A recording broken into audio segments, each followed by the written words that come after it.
Hey guys, welcome back to my channel. It's been a couple of weeks since I posted a video. Things have been a little crazy around here. We're getting our bathroom finished up. It was supposed to take 2 weeks and it took 4. And that just kind of threw me off of my filming because it was always loud in here. I have just been really loving life as a stay-at-home mom lately. And it took a while to get there. Like in the beginning days, I hate to say it, but I really didn't love it. Like I went from working from home, like on work that I really loved, and pretty much just having all day to do whatever I wanted to do in whatever order I wanted to do it. I was never interrupted. So the transition from that to becoming a stay-at-home mom and work really taking a back seat was not easy for me. And that may be a topic for a whole different video, but I wanted to make this video for those of you who are maybe having some hard days as a stay-at-home mom, especially in the early days.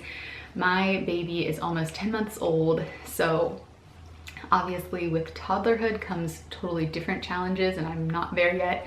But for those of you who maybe have a small baby at home and you're just struggling mentally, I wanted to make this video for you. So these are 7 tips that I've found really help me on the hard days, which honestly, the days have gotten a lot easier.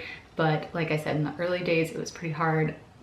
There were a lot of hard days. Hopefully they'll be helpful to you. If you're new to my channel, my name's Holly, and I create videos that are all about finding joy and creativity at home. So if that sounds interesting to you, please be sure to subscribe.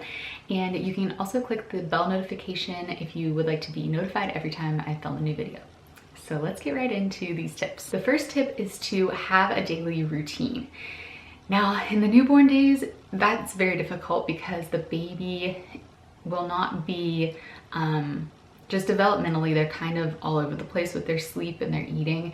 The days are sort of all the same but different, if that makes sense. It's just like this endless cycle of like feeding, sleeping. But I would say around like 3 months, you can start kind of getting into a daily routine, and not so much a schedule. I mean, some people do have like more of a strict schedule of what they do at every single time. I just think that's difficult with a baby because they're unpredictable. They're human beings, you know. But if you can have a routine, like every morning we do this, every afternoon we do this. Maybe you go on an outing in the afternoons or go for a walk in the morning, things like that. Just little like kind of checkpoints for your everyday. That will kind of make the days more predictable for you, which I think as adults we kind of crave that predictability, and that can be one of the things that's so hard about having a baby, is just like it just seems like your life is just all over the place. My next tip is to listen to audiobooks. So I mean, not everyone feels the same way about this as me, but I really try not to have the TV on during the day. I don't want him to get used to this like constant stimulation, and I want him to be able to like focus when he's playing and things like that. So I don't have the TV on, but you know, as adults, we want the intellectual stimulation. I feel like it can be sometimes it feels kind of mind-numbing because there's really nothing to do. There's nothing like intellectually stimulating. I think that is one of the hard parts about being a stay-at-home mom. And like I said, I love being a stay-at-home mom, but this video is all about like the hard days. And so audiobooks are great because you can kind of have them on the background. I usually don't have them on when I'm like feeding him or playing with him or doing something engaging like that. But for times when, say, he's content in playing and I'm doing the dishes, audiobooks will like help me to stay entertained without it really like impacting him at all, you know? My next tip is to make a song of it. This was a tip I heard from someone, I don't even remember where, but it's so helpful. Like in the early days, the baby will be crying a lot. And I mean, my baby did anyway. They're all different, but he cried a lot in the newborn days, and I'm very affected by crying. Like, I'm not the kind of person who could just like let him cry, like, oh, he's fine, just let him cry. It almost causes like physical pain for me. It's like physical reaction when he cries. It sounds silly, but like if you're really like frustrated, like struggling with something, like you're trying to get him to calm down or whatever the case may be, you can just kind of sing about it. Like, Charlie's not happy, but we're gonna do it. Like, I don't know, this sounds stupid, but just sing like random ridiculous songs. Being a stay-at-home mom, you'll find yourself all the time acting like an idiot, I feel like, but it's like helpful, I don't know, because you know what it does? It lightens the tone of the situation, like crying and all this stuff. You can kind of like distract him from the crying and also distract yourself from how that feels by just kind of like singing about it, and sometimes it just like lifts your mood. My next tip is to get out of the house once a day. It can be really hard in the winter. It definitely was a long winter here. I also broke my foot, so we had a lot of days where we were stuck in the house, but prior to that, and then lately, now that I'm kind of getting better from that, I really try to get out of the house once a day, and I can't tell you what a difference this makes. Maybe it's in the morning, maybe it's in the afternoon, whatever kind of works for your day. Go for a little walk, or even go to like the grocery store, go to the park. Like sometimes I'll just take Charlie in a stroller and we'll just sit at the park and like watch stuff. But that fresh air is so good for the baby, for you, for everything. I think like sometimes on the days when he's really fussy, that's when I for sure will make a point to go somewhere. There's just something about it. It's just a change of atmosphere, change of scenery. It's just good for the soul.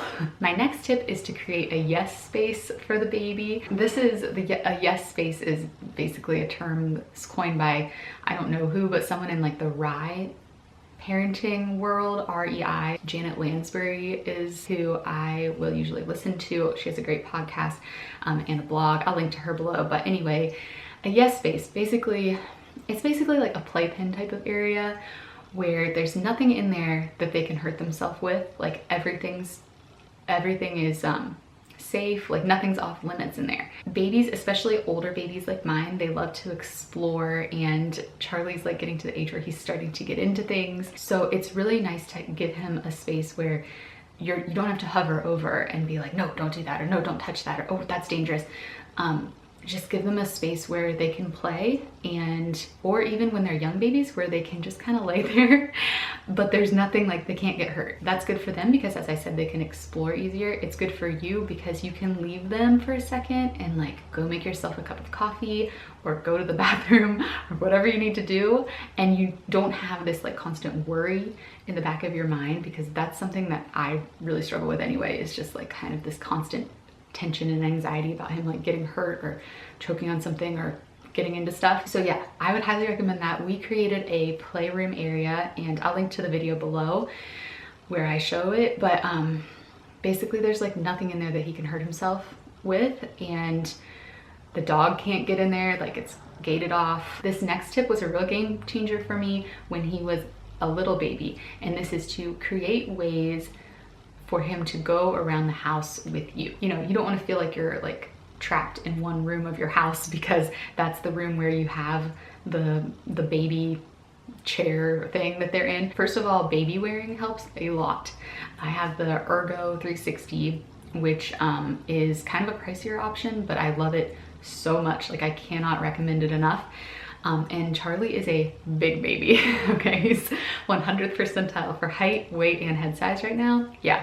And I still can carry him in that. Granted, it does still start to hurt after a while, but like it has served us really well. So baby wearing is great because you can carry him around the house. However, even when he was little, I had a hard time getting stuff done with that. Like it's hard to kind of bend down and do things. What helped me more was to have like little rocker things and bouncer things and little seats that I could put him in the various rooms throughout the house. Maybe not every room of your house, okay, but kind of like the main rooms, like one in the kitchen, one in the living room, one in the dining room. It could be a swing if your baby likes a swing. My baby did not, but it could be a swing. It could be one of those like bumbo things, some type of bassinet, just different types of seats that you can, or beds or whatever you want to call them, that you can put them in so that you can actually do things like sit them in the one in the kitchen while you cook. Now, like I said, this is more of a tip for the younger babies because older babies won't like sit still that long. That really helped me, and it might seem kind of obvious, but it wasn't obvious to me at the time, so maybe that will help you. And then my last tip is to stay inspired. I really didn't spend that much time around babies before I had one, and so I was just constantly like, am I doing this right? And a lot of the time I wasn't, and like, you don't really know what you're doing sometimes when you're a new mom. On the hard days as a stay-at-home mom, when you just kind of feel like you're gonna pull your hair out, I would go on YouTube or read blogs or go on Pinterest and just find ideas, daily routines of people, like what do they do during their day, and that'll give you ideas for what you can do during your day. I hope that these ideas were helpful for you guys. Leave me a comment below and let me know what you do on the hard days as a stay-at-home mom, or if you have any tips. If you found this helpful, please click the like button below. And yeah, thanks so much for watching, guys. I'll see you in my next video. Bye.